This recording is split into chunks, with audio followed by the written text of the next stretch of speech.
Hello friends, स्वागत है आपका हमारे YouTube channel study with smartness में। आज हम पॉलिटी में संविधान का भाग 12 जो कि केंद्र राज्य संबंध के वित्तीय संबंध की बात करता है। इससे पहले हमने पिछले लेक्चर में संविधान का भाग 11 केंद्र राज्य संबंध के बारे में पढ़ा था। ठीक है, आप टेलीग्राम चैनल को भी वहाँ ज्वाइन कर सकते हैं, स्टडी विद स्मार्टनेस। वहाँ पे वीडियो की PDF और लिंक प्रोवाइड कराई जाती है जो आपके एग्जाम प्रिपरेशन के लिए बहुत ज़्यादा हेल्पफुल है। तो आप हमारे चैनल से जुड़े रहें और अपनी तैयारी को बरकरार रखें। चैनल को सब्सक्राइब कर लें ताकि समय समय पर इसके नोटिफिकेशंस आपको मिलते रहें। तो चलिए स्टार्ट करते हैं वित्तीय संबंध। वित्तीय संबंध फ्रेंड्स, जो केंद्र राज्य के वित्तीय संबंध की बात करता है उसके राजस्व विभाजन की बात करता है। वह कौन सा अनुच्छेद है?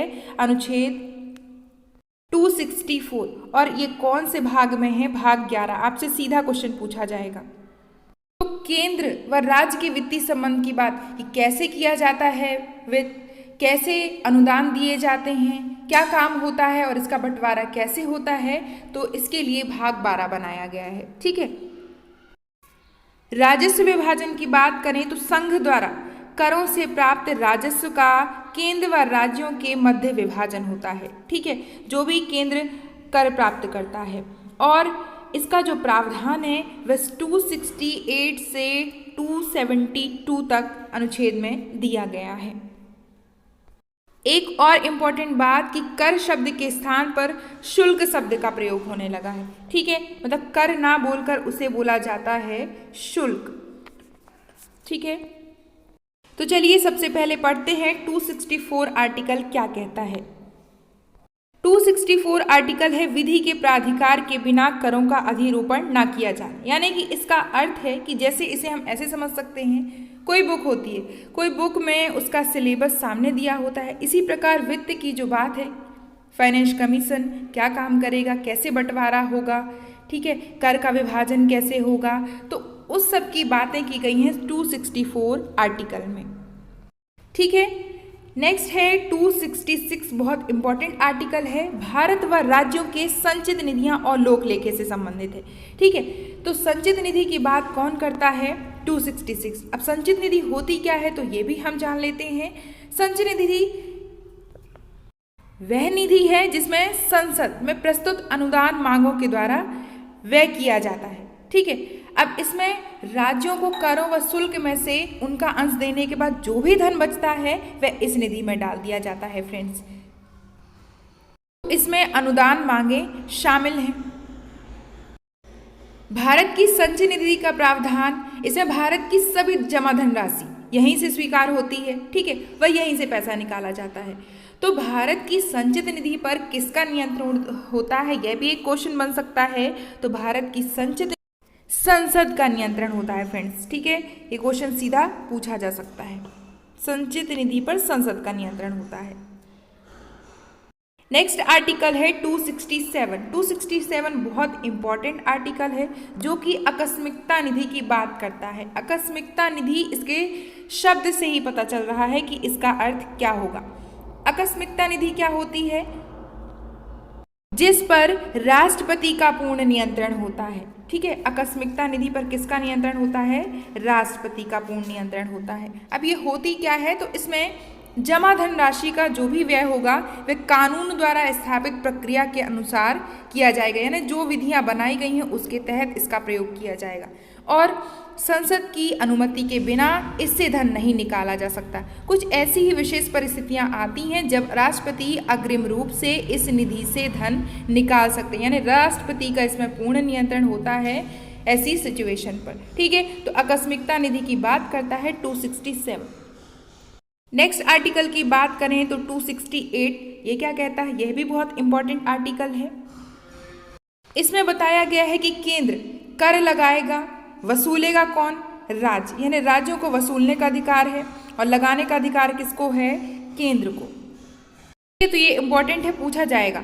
तो केंद्र कर लगाता है, राज्य वसूलता है, और इसमें कौन कौन से कर शामिल हैं? तो इसमें औषधियाँ, स्टाम्प ड्यूटी, इस तरीके के कर शामिल हैं। ठीक है, आप इसे याद रखें, बहुत इंपॉर्टेंट है। नेक्स्ट आर्टिकल है 269। यह भी क्या करता है? यहाँ पर भी केंद्र कर लगाता है, ठीक है, और वसूलता है राज्य, वसूलने का अधिकार किसको है? राज्य को है। इसका बंटवारा कैसे किया जाता है? तो राज्यों के मध्य ही इसका बंटवारा होता है। ठीक है, अब इसे ऐसे समझ सकते हैं, जैसे हमें एक राज्य से दूसरे राज्य में व्यापार करना है या जो सामान इकट्ठा करना है या मंगाना है, तो वह राज्यों को यहाँ पर अधिकार होता है कि ये आपस में एक दूसरे से व्यापार कर सकते हैं। फ्रेंड्स, इसे याद रखें कि लगाएगा केंद्र, वसूलेगा राज्य और बंटवारा इसका होगा राज्यों के बीच।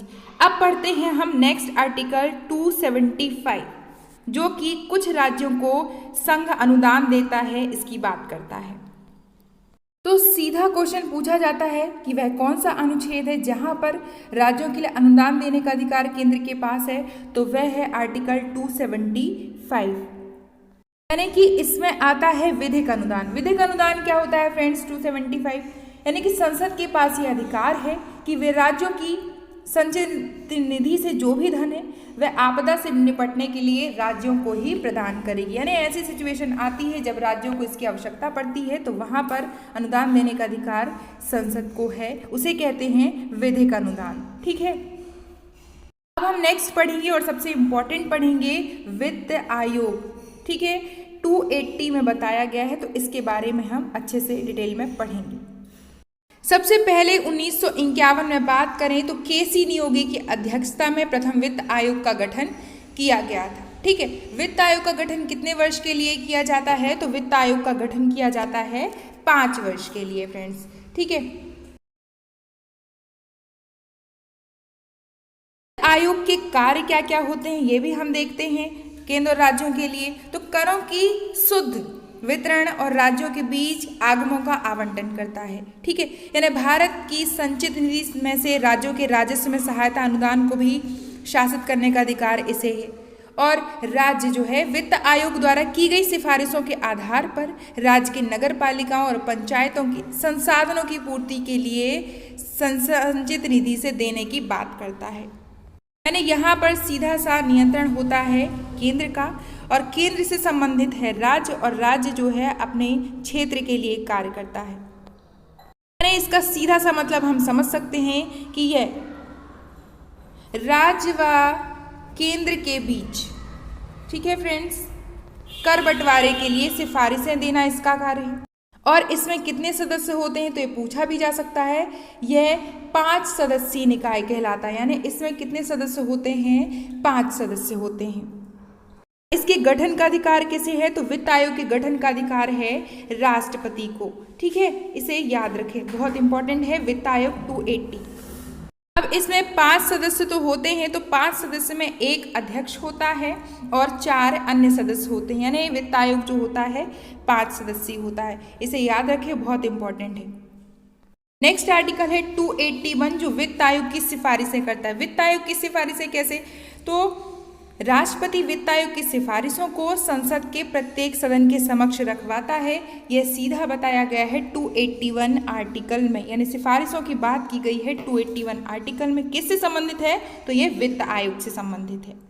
नेक्स्ट आर्टिकल बहुत इंपॉर्टेंट है 283 है फ्रेंड्स, यहाँ पर, जो कि केंद्र व राज्य अपने राजस्व के लिए संचित निधियां, आकस्मिक निधि और लोक लेखाओं से संबंधित अभिरक्षा की बात करता है। 283 आर्टिकल, चाहे तो वह यह कर सकता है, चाहे तो वह नहीं कर सकता।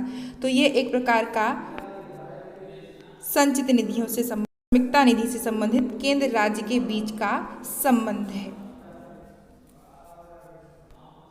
नेक्स्ट है 298 जो व्यापार करने की शक्ति प्रदान करता है दोनों के बीच, राज्य चाहे तो राज्यों के बीच, केंद्र चाहे तो आपस में केंद्र और राज्यों के बीच व्यापार करने की शक्ति प्रदान करता है। ठीक है, लास्ट है 300 जो वाद विवाद कार्यवाहियाँ यानी कानून जो बना दिए गए हैं उससे संबंधित विस्तृत वाद विवाद कार्यवाहियाँ शक्तियाँ इसमें बात की गई है कि आपस में मध्यस्थता के लिए बात कही गई है।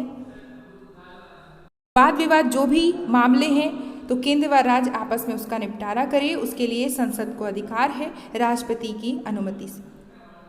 फ्रेंड्स, अब हम वित्त अधिकार की बात करें तो ऐसे विषय जो ना तो संघ सूची में वर्णित हैं और ना ही राज्य सूची में, उन पर केंद्र सरकार द्वारा कर लगाया जाता है। ऐसा क्वेश्चन पूछा जा सकता है। और वो कौन से कर हैं? वह उपहार कर और व्यय कर है। इस तरीके के कर हैं जहां पर केंद्र कर लगाएगा। राज्य सूची में वर्णित विषयों पर लगे गए करों को राज्य वसूल कर अपने पास रख लेते हैं, जबकि संघ सूची में वर्णित विषयों पर लगे कर पूर्णतः और अंशतः रूप से राज्यों में वितरित किए जाते हैं। यानी केंद्र जो भी कर वसूलता है वह राज्यों और केंद्रों के बीच बंटवारा होता है, और राज्य सूची के जितने भी वर्णित विषय हैं उस पर जो कर लगाए जाते हैं वहां पर राज्य उसे वसूल कर अपने पास रखता है, और फिर जो भी अनुदान है उसे वह अपने लिए उपयोग करता है। ठीक है, फ्रेंड्स, आज हमने ये वित्तीय संबंधी भाग 11 जो कि केंद्र राज्य के वित्त संबंध की बात करता है, इसके बारे में हमने बहुत अच्छे से पढ़ा। आप हमारे वीडियो को पूरा देखें और चैनल पर बने रहें। चैनल को लाइक कर लें, सब्सक्राइब कर लें, ताकि समय समय पर इसके नोटिफिकेशन मिलते रहें, और शेयर करना तो बिल्कुल भी ना भूलें। मिलते हैं नेक्स्ट वीडियो में। Thanks for watching. जय हिंद।